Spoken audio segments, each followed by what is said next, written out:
स्वामी जी एक निर्जन गुफा में रह रहे थे। वहां वो विभिन्न साधनाओं में व्यस्त थे।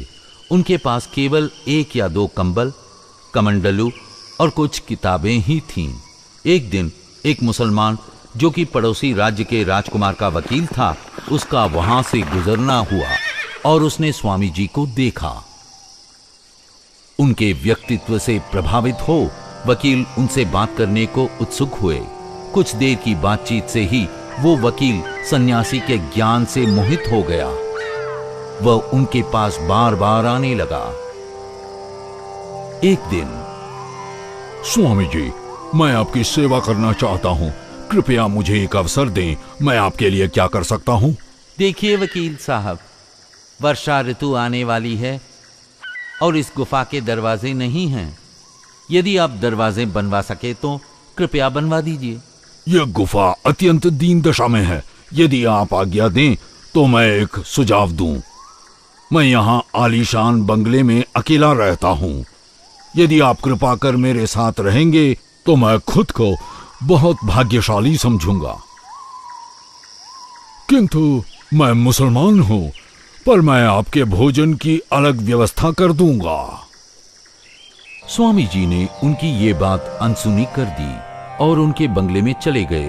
वकील व उनके सहकर्मियों के कारण स्वामी जी ने माउंट आबू में कई मित्र बनाए। कुछ दिन बाद स्वामी जी से मिलने के लिए मुसलमान वकील ने मुंशी जगमोहन लाल को आमंत्रित किया, जो कि खेतरी के राजा के निजी सचिव थे। जब सचिव महोदय आए तो उस समय स्वामी जी सो रहे थे। तब मुंशी जगमोहन लाल ने सोचा, ओह, यह भी वैसे ही साधारण सन्यासियों में से एक है जो किसी चोर या कपटी से कम नहीं होते। अच्छा स्वामी जी, आप हिंदू सन्यासी हैं, तो आप एक मुसलमान के साथ कैसे रह रहे हैं? आपका भोजन भी तो इनके द्वारा छुआ जाता होगा। श्रीमान, आपका क्या मतलब है? मैं सन्यासी हूँ और इन सब सामाजिक रीतियों से ऊपर हूँ। मैं भंगी के साथ भी भोजन कर सकता हूँ। मुझे भगवान का भय नहीं है कि वो इसकी स्वीकृति देंगे या नहीं देंगे। ना ही शास्त्रों का डर है कि इसकी अनुमति है या नहीं। किंतु मैं आपसे और आपके समाज से डरता हूँ, क्योंकि आप भगवान और शास्त्रों को नहीं जानते, मात्र दावा करते हैं। मैं हर जगह ब्रह्म देखता हूँ, यहाँ तक दीन एवं तुच्छ प्राणी में भी ब्रह्म देखता हूँ। मेरे लिए कोई ऊंच नीच नहीं है। शिव शिव। मुंशी जगमोहन लाल न केवल अपनी सोच के कारण लज्जित हुए, बल्कि इस युवा सन्यासी के विरक्ति, ज्ञान व स्पष्टवादिता से बहुत प्रभावित हुए और स्वामी जी को खेतरी के राजा अजीत सिंह से मिलने के लिए आमंत्रित किया।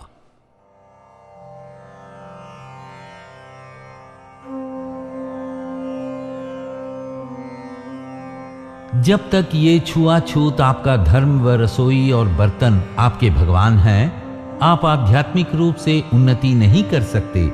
ये विभिन्न धर्मों की विभिन्नता मात्र निरर्थक शब्दों का संघर्ष है। सब समझते हैं कि मेरे विचार मौलिक है और सब कुछ अपने तरीके से करना चाहते हैं। इसी से संघर्ष उत्पन्न होता है।